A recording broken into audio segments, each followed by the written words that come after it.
friends, welcome back to my channel for a new mini vlog. Hello, kids, back to my channel. ମୁଁ ସକାଳୁ ସକାଳୁ ଉଠି ଟିକେ ଚା ବନେଇ ଦେଇଥିଲି ତାଙ୍କ ପାଇଁ। ତାପରେ ଆମେ ଗୁଡୁର ମୋର ଯାଇଥିଲୁ ଗାଧୋଇବା ପାଇଁ। ଆଜି ଯେହେତୁ ଗୁଡୁର ସ୍କୁଲ ଛୁଟି ଥିଲା ତ ଭଲସେ ଚୁଟି ସଫା କରିକି ଆରାମସେ ଗାଧୋଇଥିଲୁ। ତାପରେ ତାର ଟିକେ ମନ ଦୁଃଖ ହେଇଯାଇଥିଲା, ସେଥିପାଇଁ ଆମେ ତାର ମୋର ଭଲ ପୋଜରେ ଟିକେ ଗେଲ ବସର ହେଇଯାଇଥିଲୁ। ଦେନ୍ ଏମିତି ଗେଲ ବସର ହେଇସାରିବା ପରେ ତାପରେ ମୁଁ ଚାକୁ ବିସ୍କେଟ୍ ଟିକେ ଖାଇ ଦେଇଥିଲି। ଗୁଡୁ ବି ଖାଇଥିଲା ବିସ୍କେଟ୍, କାହିଁକି ନା ଆଜି ଆଉ ବ୍ରେକଫାଷ୍ଟ କରିବାକୁ ଟାଇମ୍ ନଥିଲା। ତାପରେ ଗୁଡୁ ପାଠ ପଢ଼ିବାକୁ ଗଲା।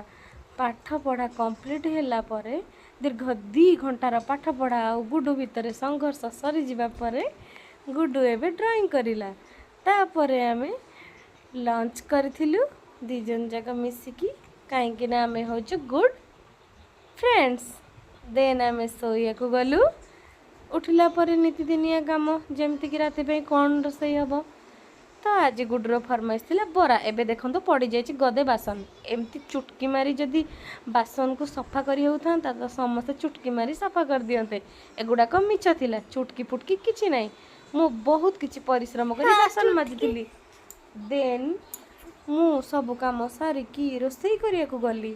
କଞ୍ଚା ମୁଗର ଗୋଟେ ତରକାରୀ ବନେଇଥିଲି, ବରା ବନେଇଥିଲି। ଏଇସବୁ ପୋଜ୍ ମୁଁ ଦେଉଛି ରୋଷେଇ କରିସାରିବା ପରେ।